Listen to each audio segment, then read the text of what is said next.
जब भी हमारे ऊपर कोई दुख या तकलीफ आती है तो अक्सर हम लोग यही कहते हैं कि भगवान आप क्यों इतना कष्ट दे रहे हो, या क्या गलती हो गई, या क्यों हमारी परीक्षा ले रहे हो। लेकिन यही दुख, परेशानी, तकलीफ जब किसी सामने वाले या पड़ोसी पर या किसी मित्र पर या किसी दूसरे पर आती है तो कुछ लोग यही कहते हैं कि भाई अपने कर्म भुगत रहा है तो उसके कर्मों के नतीजे सामने आ रहे हैं। तो इस तरह का दोगलापन ठीक नहीं होता।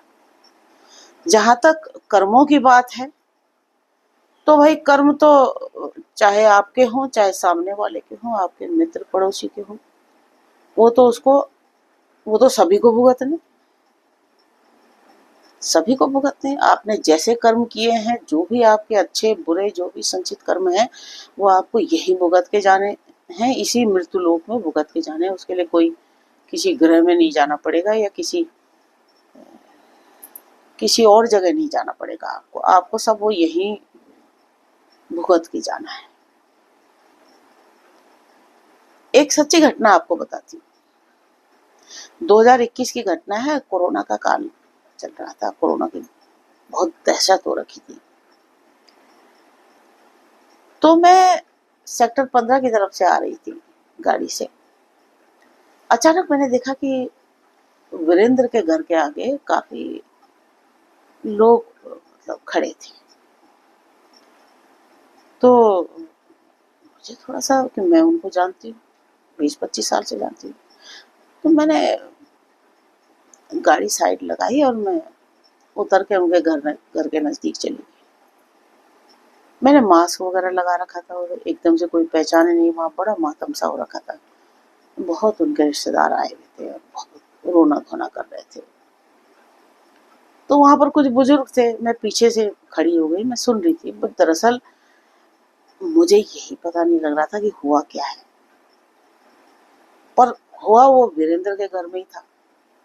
मुझे लगा कि यार इनके पिताजी भी साथ में रहते हैं, बुजुर्ग हैं, और बाकी उनके एक बेटा और बेटी है। बेटी की शादी कर दी है, बेटा है एक। मुझे लगा या तो बाबूजी को कुछ हो गया है। तो मैं पीछे से सुनने लगी तो कुछ उनके बुजुर्ग रिश्तेदार थे। वो कह रहे थे कि हे भगवान, तू हमको उठा लेता।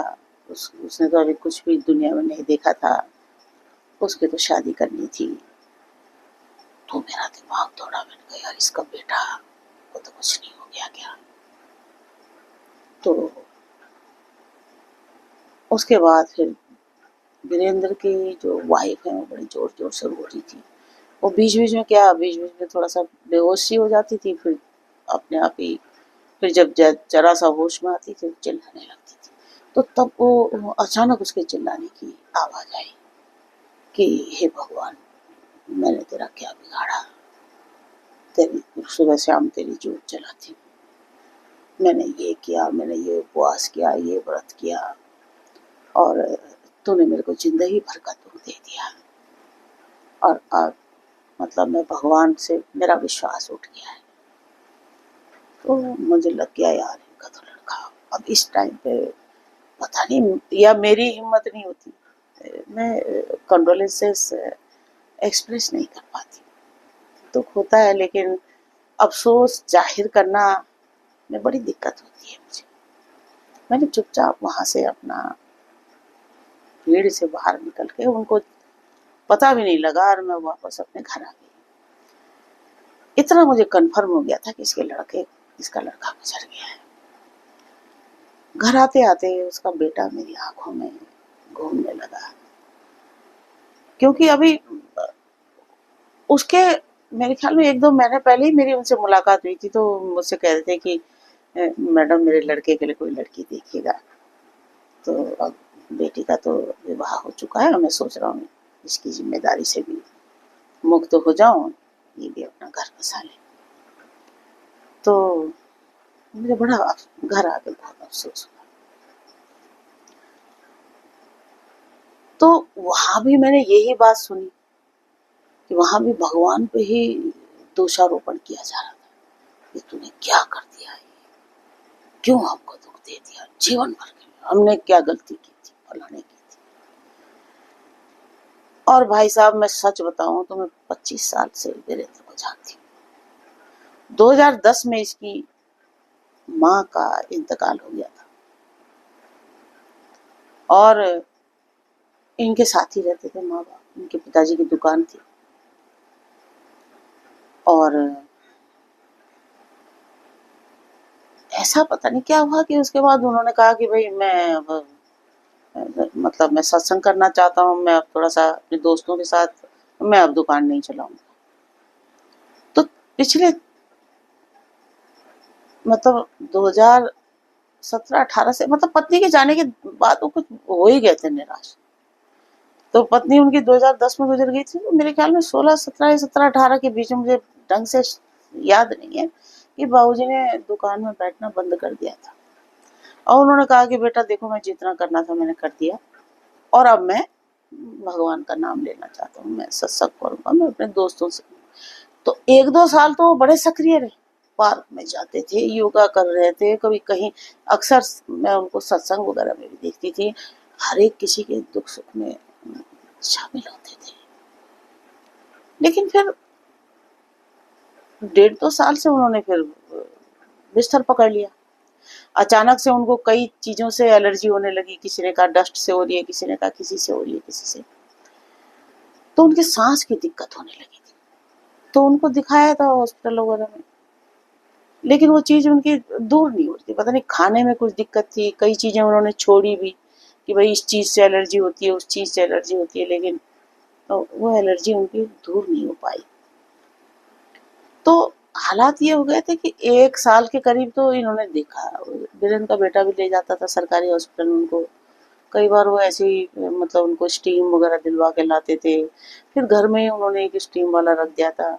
कभी कभी मैं चक्कर लगा लेती थी या पता लग जाता था। फिर अक्सर वो क्या करते थे कि बाबूजी को सुबह घर के बाहर एक एक चारपाई थी उनकी, उसमें लिटा देते थे। तो जैसे जाड़े के दिन होते तो धूप वगैरह अच्छे से लगती रहती थी, तो सुबह वो जरूर उनको बाहर मतलब चारपाई पे लिटा देते थे। लेकिन साल भर के बाद देखा मैंने, मैं उसी रास्ते से निकलती थी तो बाबूजी को सुबह वो खाट पे लिटा देते थे और उसके बाद फिर रात को अंदर करते थे।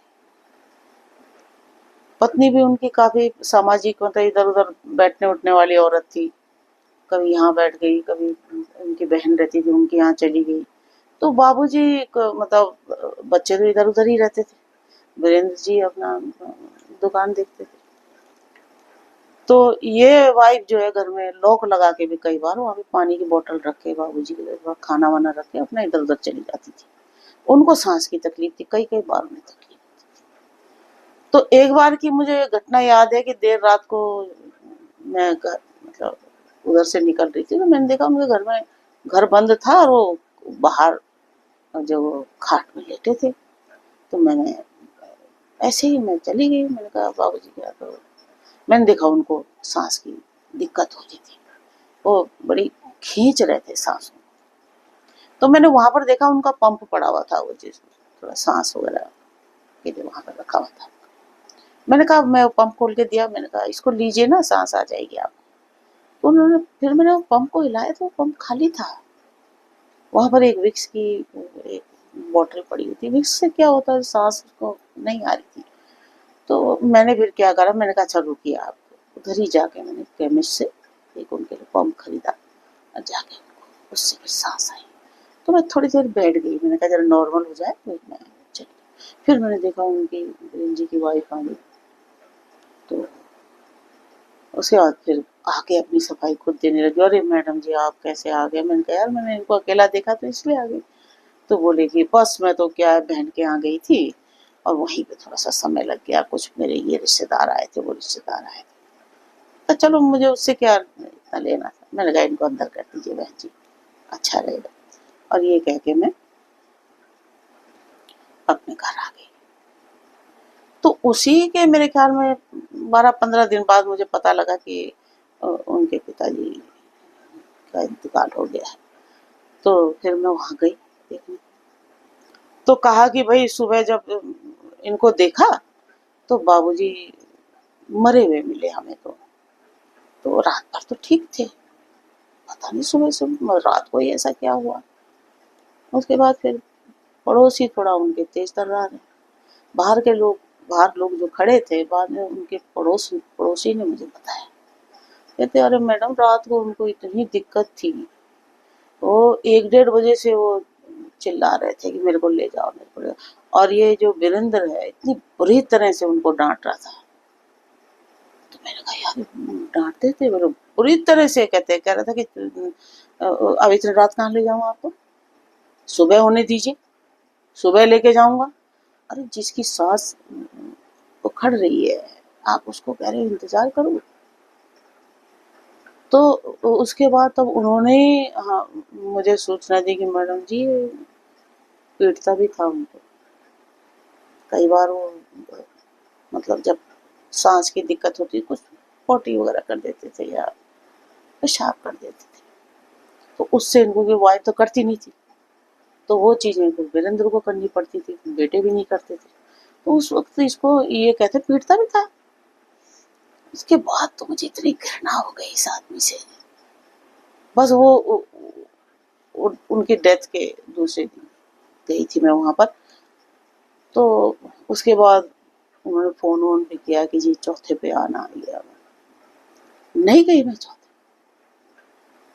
तब जाके लोगों से पता लगा, कहते मैडम अरे बहुत बड़ा टेंट लगा था, फर्स्ट क्लास, वहां पे चाय कॉफी और शूज का इंतजाम, शूज रखने की अलग जगह, और वहाँ खाना प्रसाद वगैरह भी मिल रहा था। इतना A1 कहते उन्होंने वहाँ ट्रीटमेंट कर रखा था, सिर्फ लोगों को दिखाने के लिए। तो भाई मुझे कहना नहीं, कहते हुए भी बड़ा अच्छा नहीं लग रहा, देखो उसका बच्चा उसका गुजर गया है। लेकिन एक बारी आप किसी के साथ अगर बुरा करते हो तो कभी भी आत्मा नहीं कांपती क्या? आपके आगे भी तो औलाद है। आज आप अपने माँ बाप को इतना सता रहे हो, इतना दुख दे रहे हो, तो आपके आगे क्या आएगा? ये इंसान नहीं सोचता। और फिर कहता है भगवान आपने क्या कर दिया, आपने तो परीक्षा ले ली, ये ले ली, वो ले ली। आपने कितनी परीक्षाएं दी बताइए? तो ये इसीलिए अच्छे कर्म करिए, क्योंकि आज जवानी का जोश है, कल आपको बुजुर्ग होना है। जिस माँ और बाप को आप देख रहे हो, कल इसी स्थिति में आपको भी आना है। इसीलिए गलत ना करें। कर्म वापस आते हैं और जो भुगतना यही भुगतना है। जिंदगी रिग्रेट्स में न गुजरे, इस बात का ध्यान रखिए। राधे राधे।